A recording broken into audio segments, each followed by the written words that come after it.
তখন তারা জবাব দিচ্ছে, কিসের পুলিশ, দেশ চালাই আমরা, দেশ চালায় ছাত্ররা।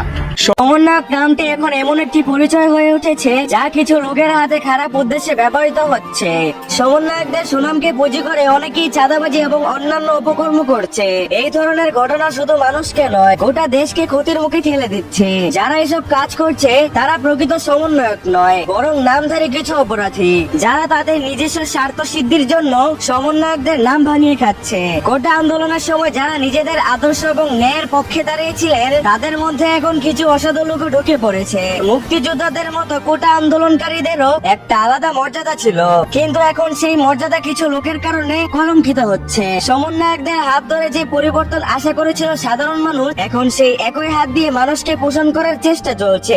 সম্প্রতি ব্যারিস্টার রুমিন ফারহানা এই বিষয়ে এক টকশোতে কথা বলেছেন। তিনি উল্লেখ করেছেন, এই বাংলাদেশ তো আমরা চাইনি। সমন্বয়ক নামটা এখন একটু একটু করে ভয়ঙ্কর রূপ ধারণ করছে।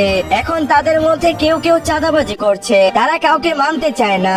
আইন মানতে বললে তারা বলে, কিসের আইন, দেশ চালাই আমরা, দেশ চালাই ছাত্ররা। এই ধরনের লোকেরা নিজেদের ক্ষমতা প্রদর্শনের জন্য বিভিন্ন অসৎ পন্থা অবলম্বন করছে। তারা সমন্বয়কদের নাম ব্যবহার করে সাধারণ মানুষকে ভয় দেখে টাকা আদায় করছে।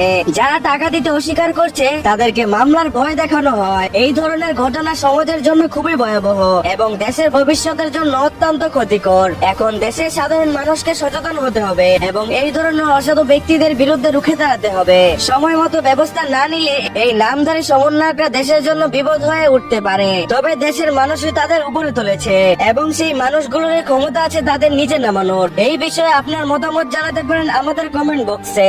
আপনাদের মতামত আমাদের জন্য খুবই গুরুত্বপূর্ণ।